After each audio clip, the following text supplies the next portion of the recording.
Hello children. Today I will start with the last scene of class 9 syllabus, that is Act 3 Scene 1. In this scene we come to know that Antonio's ship is destroyed and his losses are said to be so heavy for him that he might not be able to pay back the loan. Shylock is annoyed by his daughter's betrayal, and taunted by Salarino, he makes one of the most powerful speeches in the play about common universal humanity, that there is no difference between the Christians and the Jews. Tubal confirms the news of Antonio's losses, and Shylock is comforted by the thought of taking revenge. Now, this Act 3 Scene 1, it takes place on a street in Venice. Enter Salanio and Salarino. And here we first come to know from Salarino the news about Antonio's losses. Salanio. Now what news on the Rialto? Now, Salanio wants to know what news is there on the Rialto, that is at the Venetian Stock Exchange. Salarino. Why yet it lives there unchecked that Antonio hath a ship of rich lading wrecked on the narrow seas, the good winds, I think they call the place. And Salarino gives the news that yet it lives there unchecked, that is, there is a news which is confirmed that Antonio has a ship which was rich lading, that is, which was richly laden with goods, and that ship has been destroyed on the narrow seas, that is, in the English Channel at a place called Goodwin's. A very dangerous, flat and fatal, where the carcasses of many a tall ship lie buried, as they say. And this place, Goodwin's, in the narrow seas in the English Channel, it was a very dangerous, shallow and a very dangerous place, particularly for ships, because mostly ships used to, when ships used to reach this place, they used to meet with accidents and they used to be destroyed. So there were many carcasses. Carcasses here means the remains or ruins of many a tall ship, many good ships, beautiful ships lay buried in that place called Goodwin's. If my gossip report be an honest woman of her word. And here, if my gossip report, here it means a talkative woman's rumor is to be believed. So he says that if a talkative woman's rumor is to be believed, then it is true that one of Antonio's ships has been destroyed.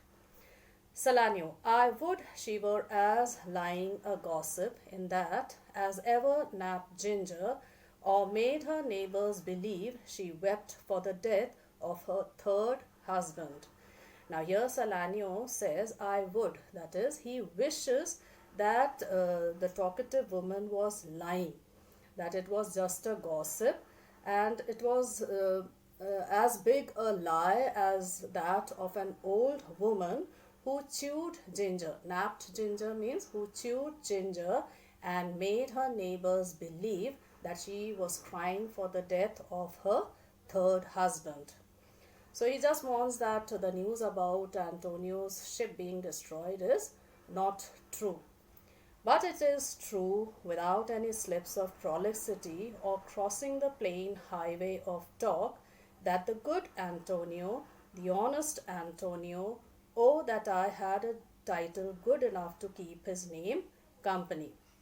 But at the same time he says that it is true, the news is true, and without any slips of prolixity. Slips of prolixity means without going into boring speeches or without speaking much or crossing the plain highway of talk, that is, without talking about something else, that the good Antonio, the honest Antonio, and he says that oh that I had a title. He wishes that he had a title good enough to be added to the name of Antonio.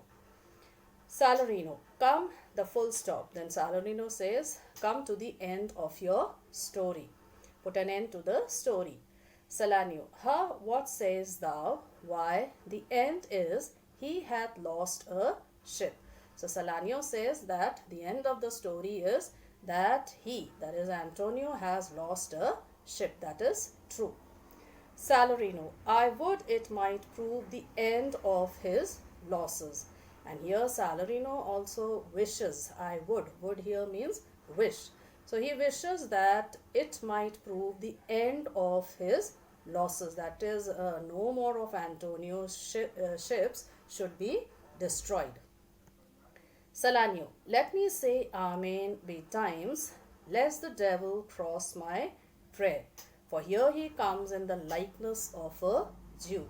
And then as soon as Salarino says that he wished that it was the end of Antonio's losses, then Salanio says that let me say Amen.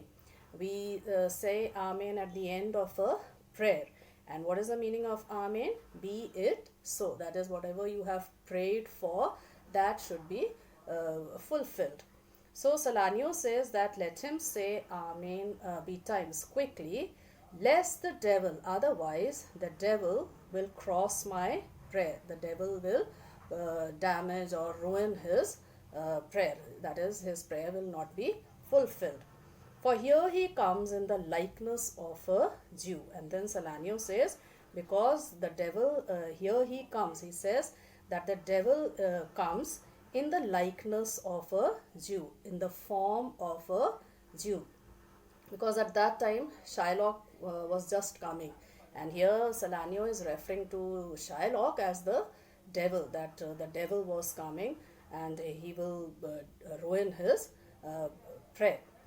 Enter Shylock. So Shylock enters. How now, Shylock? What news among the merchants? And then Salanio says hello to Shylock and then asks him what news there was among the merchants at the Rialto. Shylock, you knew none so well as you, of my daughter's flight. Now here, instead of answering Salanio's question, Shylock is a bit annoyed and he says that you knew, that is, he tells Salanio and Salarino that they knew better than anyone else about his daughter's flight, that is, escape. Salarino, that's certain. I, for my part, knew the tailor that made the wings she flew withal. And Salarino here says that that is certain. They really knew about his daughter's escape, and for his part, he even knew the tailor who made the wings, who had stitched the clothes in which she had escaped. Salanio, and Shylock, for his own part, knew the bird was flesh, and then it is the complexion of them all to leave the dam. And then Salanio says that Shylock also, for his own part, knew the bird was fledged. That is, the bird was ready to fly. And then it is the complexion, it is the nature of them all to leave the dam. Dam here means mother. So here Salanio is just trying to say that when a bird learns how to fly and it is ready to fly, then it is the nature of these birds to leave their nest and their mother and fly away. In the same way, he means to say, he is trying to say that Jessica also was now grown up and she was free to make her own decisions. So she had left her father's house and eloped with Lorenzo. Shylock, she is damned for it. So Shylock is very angry and he says for his daughter that she will be damned for it. She will be punished for doing such a thing. Salarino, that's certain if the devil may be her judge. And Salarino says that is certain. She will be damned if only the devil be her judge. Shylock, my own flesh and blood to rebel. Shylock is shocked that his own daughter has gone against him. Salarino, there is more difference between thy flesh and hers than between jet and ivory. And then here Salarino says that there is more difference between Shylock and his daughter than there is between the two colors black and white. Jet here is for black and ivory is for white. More between your bloods than there is between red wine and Rhenish. And then he gives another example that there is more difference between Shylock's blood and Jessica's blood than there is between ordinary red wine and the expensive white German wine. Now here the red wine is a cheap wine. It is referred to Shylock, and Rhenish is an expensive white German wine which he refers to Jessica. In other words, he is just trying to tell us that there is so much difference between the two people, that is between the father and the daughter. The father, that is Shylock, is so cruel and wicked. On the contrary, his daughter Jessica is so good and gentle. But tell us, do you hear whether Antonio have had any loss at sea or no? And then Salarino wants to know from Shylock whether he had heard that Antonio had faced loss at sea or not. Shylock, there I have another bad match, a bankrupt, a prodigal. And here then Shylock says that now he had another bad match, that is a bad bargain, with a bankrupt. Bankrupt here means a person who doesn't have any money.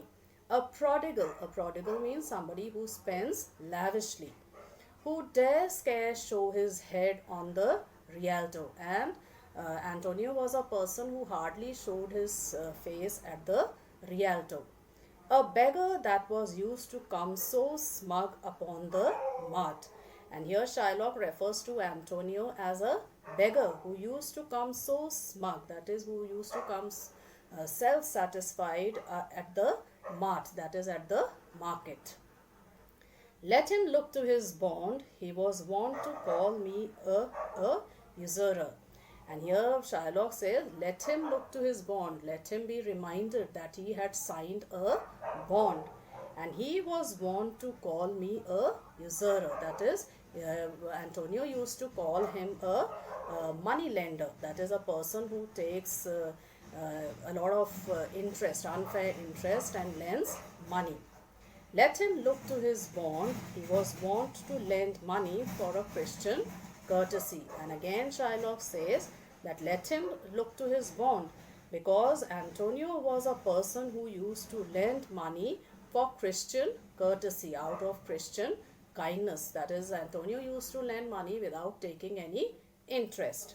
Let him look to his bond. So in a way he is trying to give a warning that let Antonio be careful and that he should see what he had written and signed in the bond.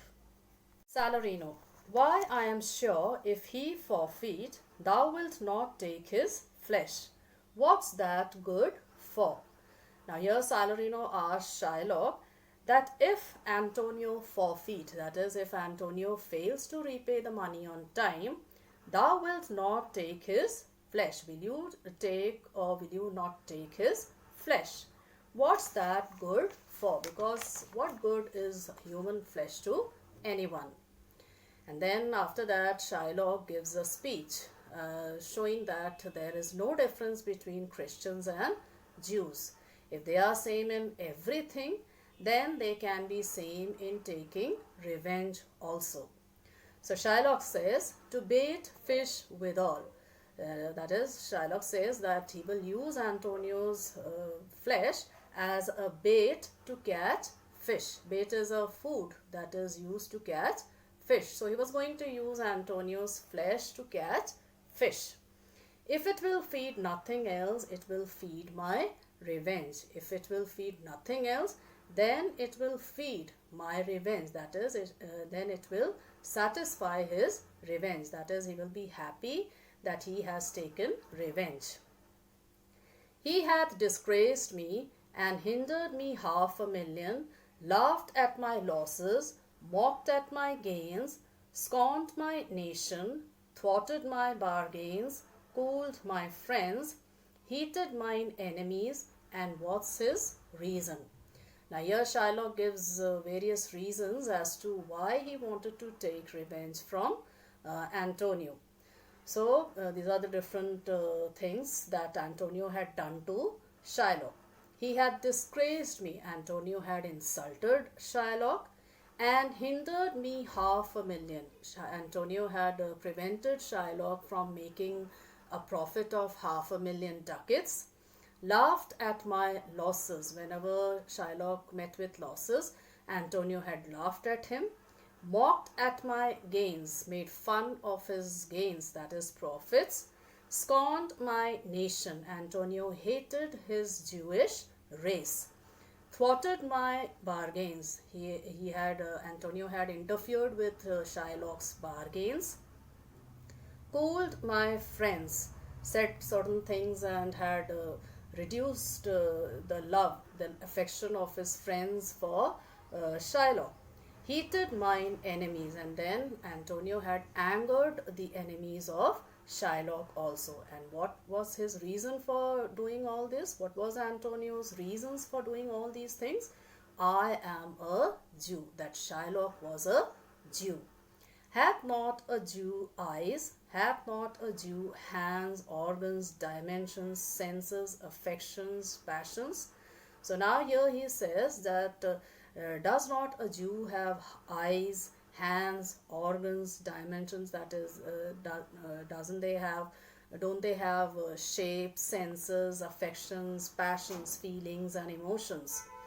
Fed with the same food, hurt with the same weapons, subject to the same diseases, healed by the same means, warmed and cooled by the same winter and summer as a Christian is.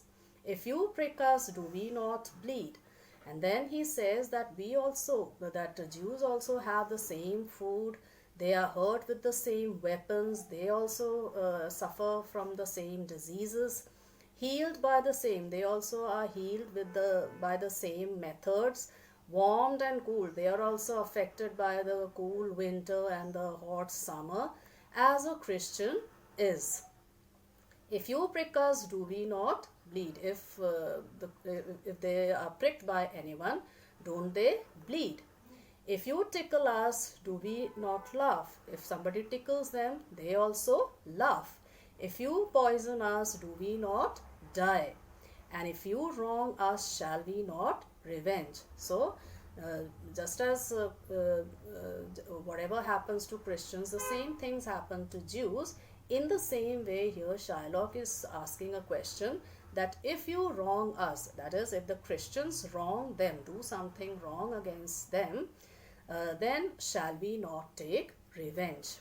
If we are like you in the rest, we will resemble you in that. If they are like Christians in everything, then they will be the same in taking revenge also. If a Jew wrong a Christian, what is his humility? So here he asks a question that if a Jew wrongs a Christian, what will the Christian do? And what is the answer? Revenge. The Christian will take revenge. If a Christian wrong a Jew, what would his sufferance be by Christian example? And then he questions that in the same way, if a Christian wrongs a Jew, then what should be his sufferance? That is, what should be his reaction according to the Christian example? Why revenge? So here he also answers that their answer will also be revenge. That is, if Jews do wrong to Christians, Christians take revenge. In the same way, if Christians do something wrong to the Jews will also take revenge. The villainy you teach me, I will execute. The villainy, that is the wicked things that are taught by Christians, will be executed. That is, will be carried out by the Jews. That is, the Jews will also do the same thing that the Christians do. And it shall go hard, but I will better the instruction. And he says that it shall go hard. That is, it shall be strange, but I will better if he will not improve the instruction. That is, it will be very strange if he doesn't follow what the Christians have taught them. Now this much for today, children. The rest of the scene I will complete in the next video. You can prepare for your exam.